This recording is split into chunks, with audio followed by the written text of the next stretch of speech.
tengo la sensación de que la historia se enseña mal. No en cuanto a la metodología, que también, sino los contenidos. De partida se ignora totalmente la historia pre-finales del siglo XIX, salvo la época romana, griega y quizás la precolombina si vives en América. Sí, profe. Sigamos hablando de los atacameños. Pero también tengo un problema de los países de los que se habla, pues parece que Europa y los Estados Unidos son los únicos que existieron, pero nada más alejado de la realidad. Y eso es lo que hoy les traigo. Tres países con la historia desconocida, pero interesante. Número uno. Islandia. Hoy es conocida por... Y también... Ya, sí, está bonito. Y sí, puede que esté en la esquina del mundo, pero no por eso tiene que tener una historia aburrida. Sí, es verdad, Chile la tiene. Pero no por eso. Ya sé lo que están pensando. Va a decir vikingos, qué predecible. Y sí, voy a hablar de los vikingos, pero lo voy a hacer de su principal virtud. Si pensaste que iba a decir saquear, robar y sacarle las tripas a los cristianos, estás muy equivocado. De hecho, eran más comerciantes y colonizadores. Yo que tú me voy disculpando por si algún día se levantan del suelo. Verán, para finales del siglo IX, Islandia estaba habitada solamente por hombres ermitaños, que no tenían habilidades sociales, que jamás habían hablado con una mujer, que no tenían amigos, y que tampoco...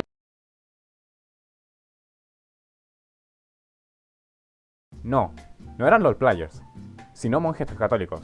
Y mientras ellos estaban... chileando, en Noruega se vivía una situación un poquito más difícil, pues el rey se estaba volviendo un sádico, con todo eso de ejecuciones, exilios y tributos, que eran más altos de lo que podían pagar los campesinos promedios. Además, estos ya no ganaban tanto, y las tierras para cultivar poco a poco iban acabándose. Por la cual inmigración masiva llenó de la noche a la mañana la pequeña isla europea. Los ermitaños, al no querer interactuar con paganos, se fueron de la isla lo más rápido posible. Lo chistoso es que poco después los vikingos se terminaron de convertir al cristianismo.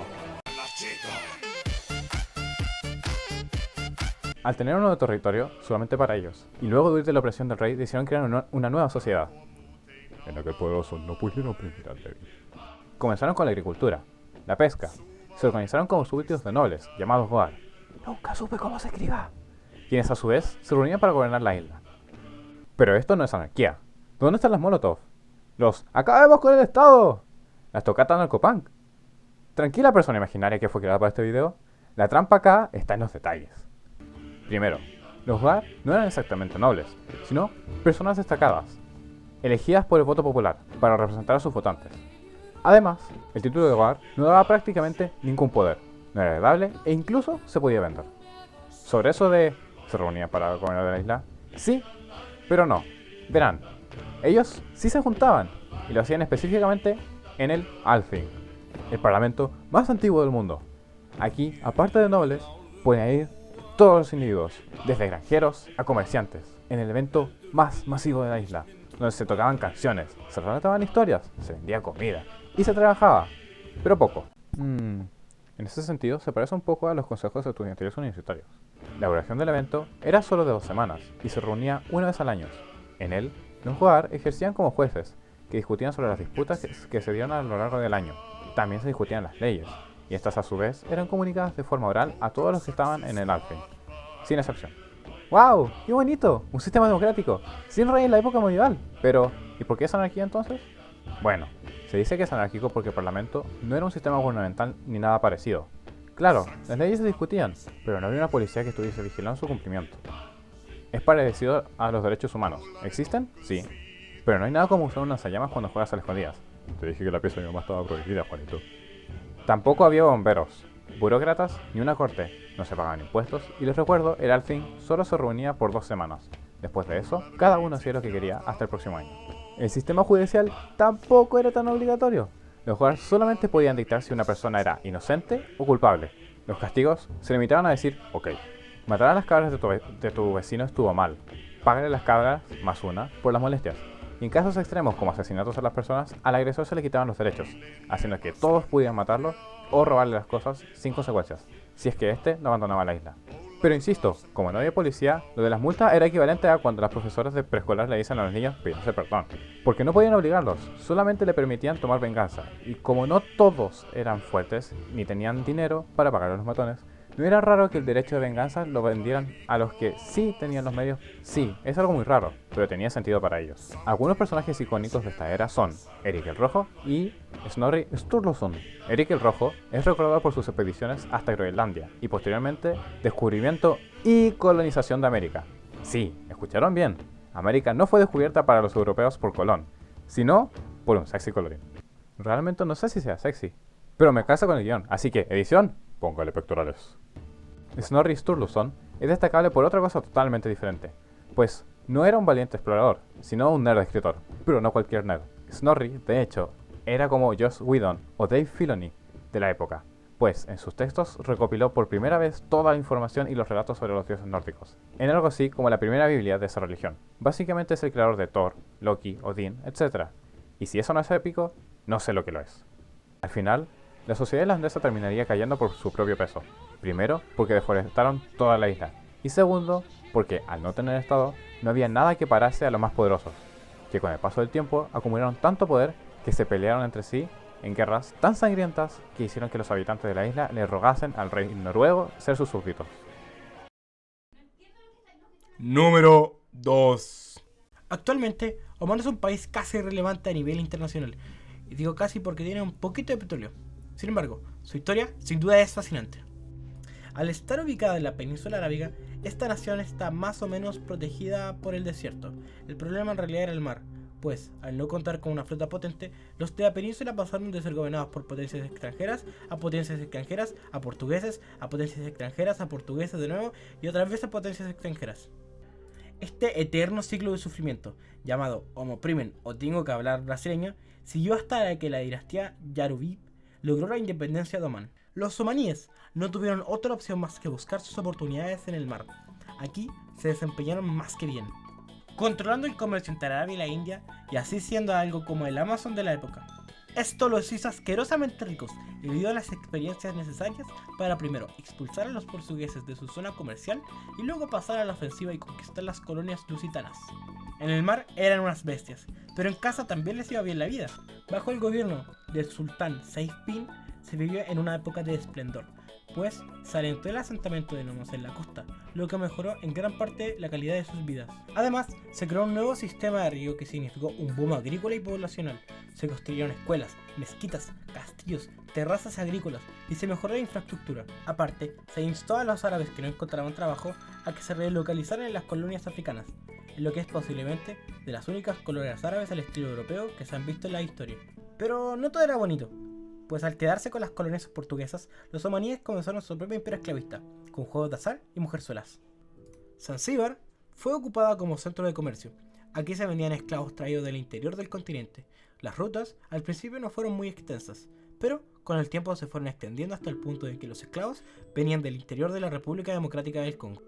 Incluso hay una etnia en Zimbabue que reclama poseer descendencia judía, lo que al principio causó risa entre los expertos, pero con el tiempo estos se dieron cuenta de que los ritos religiosos claramente tenían parecido con los musulmanes o judíos. Además, estudios genéticos han demostrado que poseen un genotipo común entre los hebreos de la península arábiga, lo que le da más credibilidad al relato. Exploradores fueron en búsqueda de riquezas, se dirigen a una tierra inexplorada, donde se encuentran con un sitio con grandes tesoros. Sin embargo, se terminan enamorando del lugar y de su gente. Si esto te parece conocido, es porque es la trama del Dorado. Y es posible que esto sea lo que pasó con los Lemba. ¿Tengo bases para esto? Absolutamente no, pero me pareció una bonita historia. El declive de los omaníes comenzaría en el siglo XIX y se vería palpado en su máxima expresión cuando, tras una crisis dinástica, el imperio se repartiría entre la parte asiática y la parte africana. La parte asiática fue conocida como el Sultanato de Muscat y Omán, y la africana como el Sultanato de Zanzíbar. Aquí, por cierto, se dio la guerra más corta de la historia, que duró solamente 38 minutos y enfrentó a las fuerzas realistas contra los ingleses, los cuales tenían como objetivo establecer un protectorado y acabar con el comercio de esclavos. La victoria europea fue aplastante y pasó a la historia como la derrota más humillante de todas. ¡Karma! Número 3. Esa no es la que te pedí. Un bucanero homosexual, un navío gay, quiero Esa tampoco.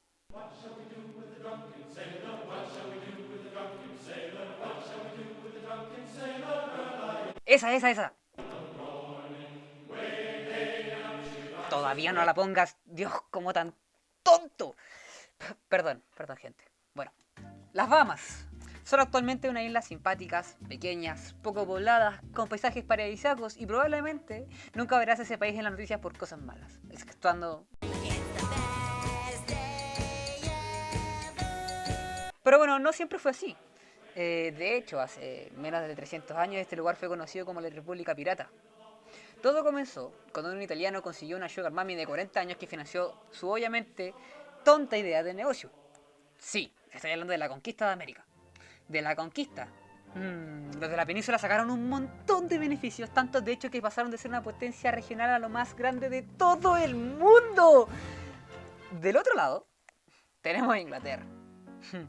Una pequeña isla triste por la situación, por eso y porque llueve la mitad del año.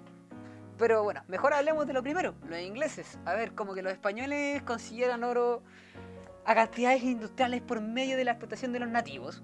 Se pusieron bastante celosos, como los tóxicos.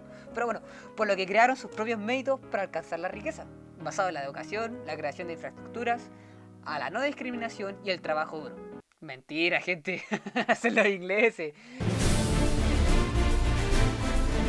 Pero no como piratas, sino como corsarios, lo que básicamente significa piratas. Pero con el símbolo Ock de la reina y con la obligación de darle una parte del botín, con el tiempo, al ver el gran potencial de negocio, muchos marineros se enlistaron como corsarios. Pero, cuando Inglaterra empezó a llevarse bien con España, toda la operación cesó. Sin embargo, nuestros hombres del mar siguieron haciendo lo mismo con la única diferencia de que a la hora ya no eran súbditos, sino enemigos de la corona. Y aquí es cuando entran las Bahamas, pues estas islas eran un territorio británico, pero como Inglaterra estaba en guerra contra Francia y España, al igual que siempre y desde la creación del universo, la colonia se fue envuelta en el conflicto y fue prácticamente destruida. Al ver la oportunidad, la Flying Gang, o la pandilla surcadora de los aires, como se le conoce en el doblaje castellano, se apoderó de New Providence y proclamaron la República Pirata. Este estado fue de corta duración, pero fue bastante extraordinario. Primero porque contaban con una especie de constitución, que en realidad era el código pirata. Pero bueno, yo sinceramente pensaba que era inventado de las películas, pero es real. Y de hecho, era mucho más común y respetado de lo que podía pensar. Es cierto, también que todos eran distintos, pero compartían el 90% del contenido. Aquí un ejemplo. Todos los hombres tenían derecho a voto y una parte equitativa del botín. Si robas poco, te abandonan en unas islas desiertas. Si robas mucho, ¡boom! Sin narices ni orejas. Y, por si acaso, abandonado. Apuesta con dados o cartas. No. Nada de niños ni mujeres. ¿Abandonas el barco? Pues dile adiós a la vida. Golpes en el barco, imposible. Es mejor el diálogo. ¿Por qué siempre recurrimos a la violencia? Para pensar, señores, a que nos resolvieron sus problemas. Entonces, en cuanto toquemos tierra, toman 2 armas y se disparan. Si son tan malos con las pistolas como los venezolanos en el fútbol y fallan su tiro, toman las espadas y duelen a muerte con cuchillos. Así de simple, gente. Hay muchas más reglas, pero son más específicas. La Flying Gang, que mencioné antes, estaba compuesta principalmente por 2 piratas, Benjamin Harningold y Henry Jennings. Ambos, en su tiempo, eran enemigos, pero decidieron dejar de lado todas sus diferencias y organizar el Estado. Todo era libertinaje, saqueos y señoritas con ropa ligera hasta que a unos pelotuditos se les ocurrió atacar barcos ingleses. Por lo que el rey le comentó la tarea a Woodes Rogers de acabar con la piratería. Rogers contactó con un marinero que le había perdido todo, le dio el perdón del rey y le dio tarea de cazar a sus antiguos compañeros. Si eso te parece conocido, es porque es parte de la trama de Piratas del Caribe. Pero también pasó lo mismo acá con Benjamin Harningold. Harningold, con los conocimientos adquiridos de años de piratería, destruyó a los piratas de New Providence y restauró el dominio británico. Los piratas no acabaron con este acontecimiento, pero esa es otra historia.